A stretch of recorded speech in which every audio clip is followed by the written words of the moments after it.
C'est un cours qu'on va faire ce soir avec l'aide d'Hachem, à la mémoire de mon père,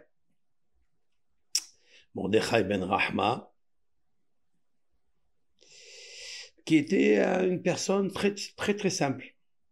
Très simple, vraiment très simple. Mais il avait beaucoup de qualités.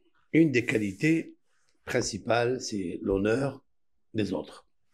Il avait toujours ce respect pour tout le monde, que ce soit les juifs, les musulmans qui travaillaient avec lui au Maroc. Et avec l'aide de Hachem, il aidait tout le monde. Tout celui qui avait dans le besoin, il était là pour l'aider. Alors qu'il n'était pas ni riche, ni moyen, très moyen. Et je me rappelle quand j'étais très très jeune, je montais avec lui dans le camion qui transportait les vins d'Alia. C'était les vins de Monsieur Amar au Maroc. C'était à Rabat, il avait un grand dépôt de vin, il fabriquait le vin et il transportait cela à Casablanca, Marrakech, Fès. Et j'étais très très jeune, j'avais peut-être 7 ans. Je me rappelle, je suis allé avec lui en voyage et tout le temps, tout ce qu'il achetait, paquet de cigarettes, quand il achetait un café, quand il achetait, d'abord il offrait à son intendant qui travaillait avec lui, il s'appelait Mustapha d'ailleurs. C'est un Marocain. Et il me racontait comme ça, j'ai encore dans mes oreilles, en arabe, il me dit, vous avez un papa très très gentil et on l'aime bien, tout le monde l'aime bien, on aime travailler avec lui. Et puis papa est devenu après, donc il est monté du Maroc, il est allé donc à Armentières, à Paris là-bas.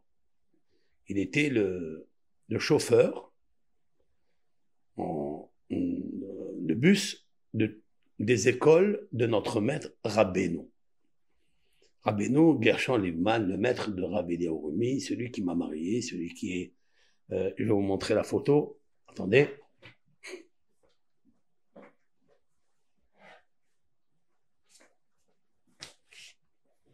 Voilà. Ce Rav, Rabbeinu Gershon Livman. Ce maître, c'est une photo comme ça, je l'ai gardée. Quelqu'un me l'a dessinée, me l'a envoyé. Je l'ai vu plusieurs fois. J'étais jeune, j'avais 17 ans. Et j'ai vu ce maître qui est un rescapé de la Shoah. Rabbeinu Gershon, ça c'est la même équivalence de Rav Haikin d'Aix-les-Bains, Talmid du Havetz Haïm. Lui, c'est le Talmid de Savadon Novardok. Et un homme extraordinaire. De lui, on a appris le courage de ne jamais, jamais se désespérer. Celui qui se désespère, c'est qu'il a besoin des autres. Il a gardé toujours l'espoir en Hachem, bien qu'il a perdu son épouse, ses enfants dans la Deuxième Guerre mondiale, et il est resté toujours attaché à Kadol Borou, toujours. Sa foi inébranlable, implacable.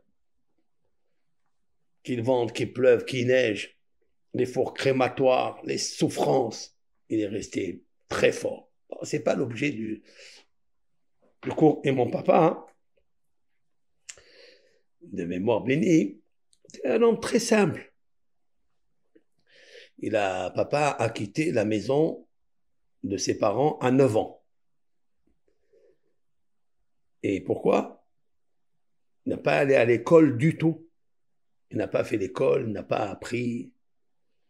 Il parlait un peu l'arabe, et un peu le français, et beaucoup l'espagnol, bien sûr, pour aller servir ses parents, aller travailler, amener la parnassa, le gain de pain, comment habiller, comment amener l'abondance à la maison.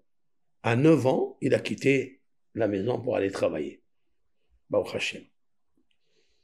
Et puis, bon, c'est un bon conducteur, un bon chauffeur, un bon chauffard. Et puis après, il est devenu le chauffeur, c'est incroyable. Il est à Rabat, au Maroc, il devient à Paris le chauffeur du Rav. Ça veut dire que le Rav avait confiance en lui, parce qu'il était honnête, il était fidèle et il était travailleur surtout. Il conduisait donc le bus pour amener tous les élèves d'Armentières à Bussière. Bussière, c'est la zone là-bas parisienne, à 50 km de Paris, de Meaux. Et ce Rav le bénissait tout le temps, tout le temps. Un jour, il y avait la neige, et lui, le Rav Gershon Levman, a eu peur que mon papa, il va avoir froid, il va se décourager, il va pas se lever. Comment faire pour l'étude de la Torah? Comment il va accompagner les élèves de la yeshiva, les maîtres qui allaient de Armentières à Bussière, à 50 km de là?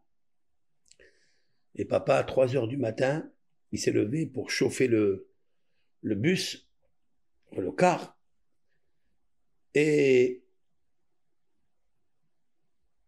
il faisait très froid. Et Rabbeinu, il est venu à 6 heures du matin pour voir s'il était là.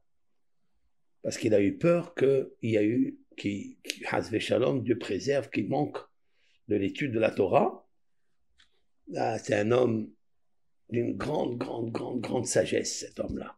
Le cœur, le moussard. C'est grâce à lui que je suis rentré dans l'étude de la Torah, grâce à ses livres, grâce à son enseignement, puisqu'il a enseigné à mon beau-père. Moi, j'étais encore, j'avais 12 ans, 13 ans. Et papa, c'est impensable, a fait que grâce au hesed, grâce à l'étude, grâce à la sincérité, au travail, papa s'est levé à 3 heures du matin pour réparer le bus, et tous les élèves, tous les maîtres étaient là pour aller enseigner et étudier la Torah d'Israël. Alors qu'il était très simple. À peine il savait un petit peu lire l'hébreu, à peine. Et tu te demandes des fois, Mi Barakolele, qui a créé tout ça? Des fois on pense qu'il faut faire des grandes études et devenir des professeurs pour atteindre des niveaux, des succès. Mais tawalo. Tout ça, c'est rien du tout.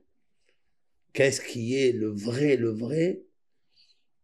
Et c'est dû, tout ce bonheur, c'est dû au bonheur et à la vie qu'il a donné à ses parents.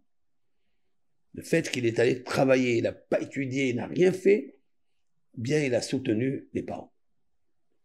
Et ça, le kavod des papas et mamans, il n'y a pas mieux que ça. Jamais ton père, ta mère, tu les abandonnes. Jamais. Toujours. Kabed et tavicha vetimecha, la Torah l'a répété 2 fois cette mitzvah. Dans la Torah, 304 805 lettres et 2 places dans la Torah et pas à n'importe quel endroit de la Torah, les 10 commandements. Dans la section Yitro, qui se trouvera dans l'Exode, le 2e livre de la Torah, Parashat Yitro, 10 commandements, 5e commandement, Kabed et avicha ve'etimecha. Honore ton père et ta mère. Les ma'an ya'arichun yamecha. Afin que tes jours se prolongent. Et dans la section de Vaït Hanan, dans le Deutéronome, 5e livre, là-bas aussi c'est marqué Kabed et avicha ve'etimecha. Honore ton père et ta mère. Pourquoi la Torah, Moshe Rabbeinu a trouvé nécessaire de répéter encore? Il l'a dit déjà. Non. L'honneur des parents, il n'y a pas, rien ne vaut l'honneur des parents. Et c'est la raison pour laquelle Ya'arichun yamecha, ça veut dire tes jours se prolongent. Qu'est-ce que ça veut dire ces jours se prolongent? Nous avons 70 ans. Le psalmiste a dit qu'il y a 70 ans dans ce monde. C'est quoi les jours se prolongent? Ah, je crois qu'il y a un bug là. Il y a un petit souci dans... Hein, c'est ça, hein? Oui. Voilà, c'est revenu. On a une petite connexion qui est un peu difficile. Avec l'aide d'Hachem, on prie que ça marche. Et oui, malheureusement, toutes les personnes, c'est bon, hein. Vous êtes là avec moi? Ah, c'est revenu, ok. Vous êtes avec moi, grâce à Dieu. Restez avec moi ce soir, on discute, on parle Torah. J'ai pas envie de dormir ce soir. Ce soir, je vais parler de papa et de faire le cours à sa mémoire, Be'ezrat Hashem. Et Arichun Yamecha, prolongation de la vie, c'est en fait la vie spirituelle. Voilà quelqu'un qui s'est occupé à 9 ans de ses parents, et puis par la suite, il a prolongé la vie. Pourquoi? Parce que vivre avec des rabbins comme ça, des tzaddikim, des vrais justes de ce monde, qui ont traversé des chambres à gaz, des fours crématoires, qui ont perdu leur tout et ils sont restés à prôner, dévoiler, développer, manifester la bonté de Hachem, la lumière de Hachem, autant que juif, autant que Emouna, enfant d'Abraham, Yitzhak et Yaakov, nos patriarches, Moshe et Aaron. Il avait reçu de lui beaucoup de bénédictions. Je me rappelle le 7e jour du décès de papa, puisqu'on fait le 7e jour. Et c'était en Israël, je me rappelle, il y avait beaucoup de rabbins qui habitaient en Israël, déjà qui sont partis de Paris, etc. Et qui habitaient en Israël, un à Ashdod, l'autre à Beth Shemesh, à Herzliya, l'autre. Ils sont venus tous. Ils ont dit, on ne peut pas oublier ce que votre papa, il a fait pour nous. On ne peut pas, parce qu'il était là, il nous attendait, des fois il tardait une demi-heure, et les autres, ils disaient, allez, partez, monsieur Perros, allez, partez. Il dit, non, j'attends.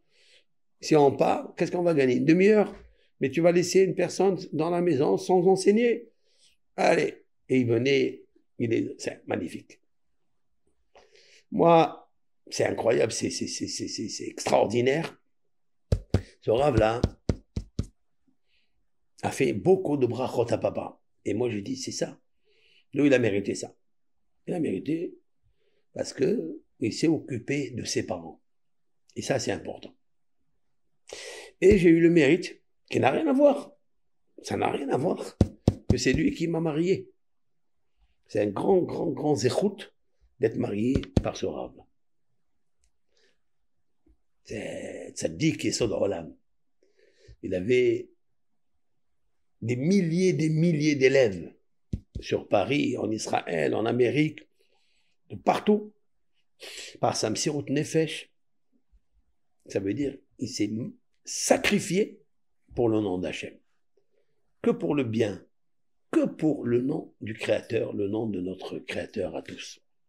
Voilà, je voulais donc faire cette petite éloge sur ça. Il y avait aussi quelque chose de très particulier chez papa. Et quand il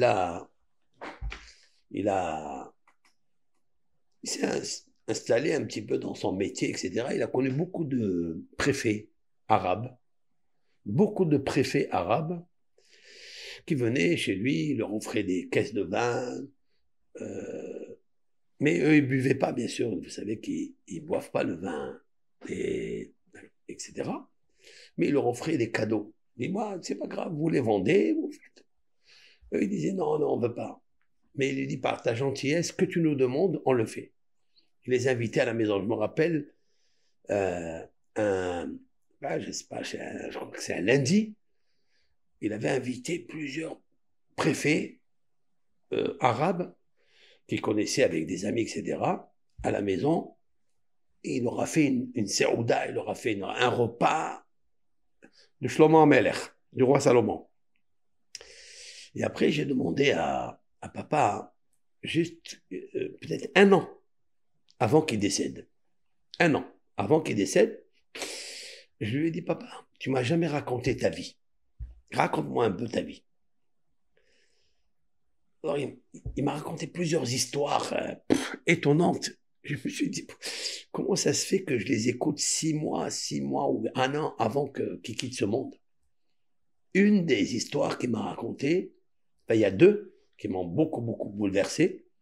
Enfin, j'étais content pour lui. C'est que il y avait des filles juives. Écoutez bien ça. Et lui, il le racontait comme s'il parlait normalement, sans prendre de l'orgueil ni rien. Il racontait ça tout cool, quoi qu'à zen. Je lui dis, tu peux me raconter qu'est-ce que tu as fait dans ta vie? Il m'a dit, je vais te raconter quelque chose. Il dit quoi? Il m'a dit, il y avait des juifs qui étaient pris en otage par des musulmans. Vous savez, il y avait toujours des voyous qui prenaient les petites juives et les amenaient en prostitution. Et c'était des gabarits, c'était des hommes forts, des Arabes qui étaient des musulmans, qui étaient de la mafia. Ils prenaient ces filles, ils les rendaient prostituées, ils leur donnaient un peu de salaire, et les parents, ils sont venus chez lui, le voir, ils lui ont dit, mais monsieur, vous connaissez beaucoup la police, vous connaissez les préfets, etc. On appelle ça en arabe, le mqaddam. C'est celui qui, comme le préfet de la ville, etc. Il a dit, qu'est-ce que vous avez? Quel est le problème? Il a dit, voilà, ouais.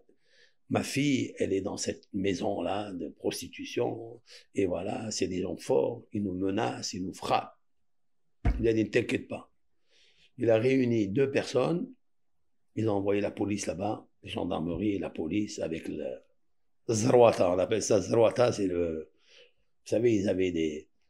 Oh mais non, mais jusqu'à maintenant, la police, elle a comme le martinet, mais un martinet un peu costaud. Ils te frappent, ils te cassent le crâne. Ils sont partis là-bas.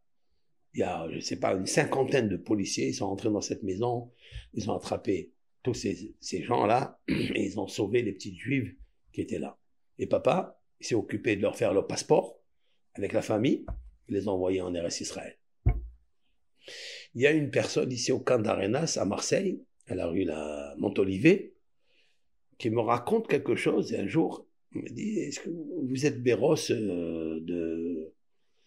du Maroc? Je lui ai dit oui. Il me dit, vous connaissez monsieur Marcos Béros? Je lui ai dit, c'est mon père. Il me dit, vous savez, il a sauvé ma petite famille au Maroc qui était dans un état en otage grave. Je lui ai dit, papa, tu sais ce que tu as fait là? Et c'est incroyable. C'est incroyable, je l'ai entendu juste une année avant qu'il décède. Mais ça, Pidyon Shvouim. Pidyon Shvouim, c'est sauver des captifs. Sauver des captifs, c'est la plus grande mitzvah. Vous leur donnez la vie. On peut sauver des captifs, des pauvres, en leur donnant à manger, en leur donnant la vie. On peut les sauver quand ils sont emprisonnés.